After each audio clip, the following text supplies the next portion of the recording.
ছুটি। এই চরাচর থেকে তোর ছুটির দিনে ওকে নিতে এসেছি। সামনে আসছেন না কেন?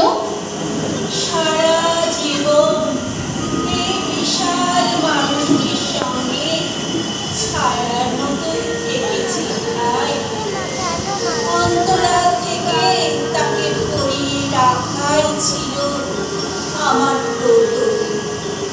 ওই সাগরের তল পাবার যোগ্যতা আমার ছিল না, তাই তীরে বসে তার সান্নিধ্য লাভই আমার প্রসাদ পাওয়া। ওই যে তার যোগ্য ভালোবাসার মানুষটি আজ আমার পাশে। দেখো তো চিনতে পারো কিনা? আমাকে তুমি চিনবে? বারবার রবির মুখে আমার নাম শুনেছ। আমি ওর প্রেরণা, আমি কাদম্বরী, রবি নতুন বৌঠা। গুরুদেব বলেছেন আপনি চলে যাবার পর কতদিন কত রাত আপনাকে খুঁজেছে। তারায় ভরা অন্ধকার আকাশের দিকে তাকিয়ে কতবার আপনাকে দেখতে চেয়েছে, একবারও আপনি আসেননি। কেন আপনার এই নিষ্ঠুরতা? আমার এই ভাবটুকু যে হলো অপরূপ সৃষ্টি দিয়ে ভরা।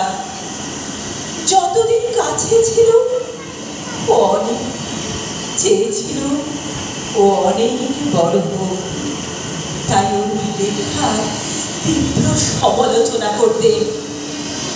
আবার ও যখন ইসরাজি মল্লারের সুর বাধ্য, আমি ছিলেন ওর গুণমুগ্ধ শ্রোতা।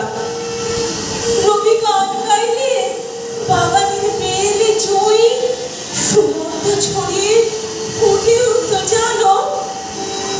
ও আমাকে যখন পড়ে শোনাতো বঙ্কিমচন্দ্রের বৃষবীক্ষণ কিংবা বিহারীলালের কবিতা, জানো রানী, আমি ভাবতে এদের থেকে অনেক অনেক বড় লেখক হবে, অনেক অনেক বড় হবে ও, কবি শ্রেষ্ঠ হবে ও।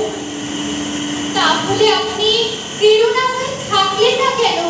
কেন চলে গেলেন? কেন জানো? আমি দেখেছি দুঃখে ও সৃষ্টির সুর বাজে বেশি করে।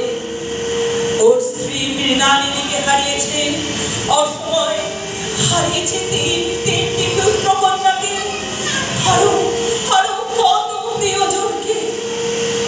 বারবার শ্মশানের চিতা নতুন করে ওর মনকে পুড়িয়ে করেছে খাঁটি সোনা। রবি তো আমাকে ধরে, রবি রবি তো আমার। তাহলে কেন আজ এই মুহূর্তে? ওকে আজ নিতে এসেছি। মর্তলোকের কাজ ওর শেষ।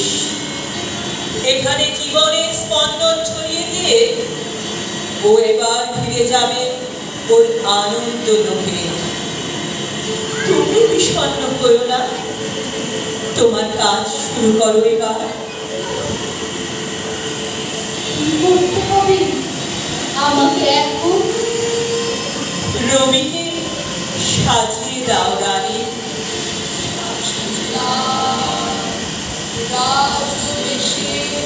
সাজিয়ে দাও। 22শে শ্রাবণ, 12:10। গুরুদেব তার শেষ নিষ্ঠা রাখলেন অরবিন্দ মুখে। জীবনের সবচেয়ে কঠিন সবচেয়ে অপ্রিয় কাজটি করতে বসলাম, সাজাতে বসলাম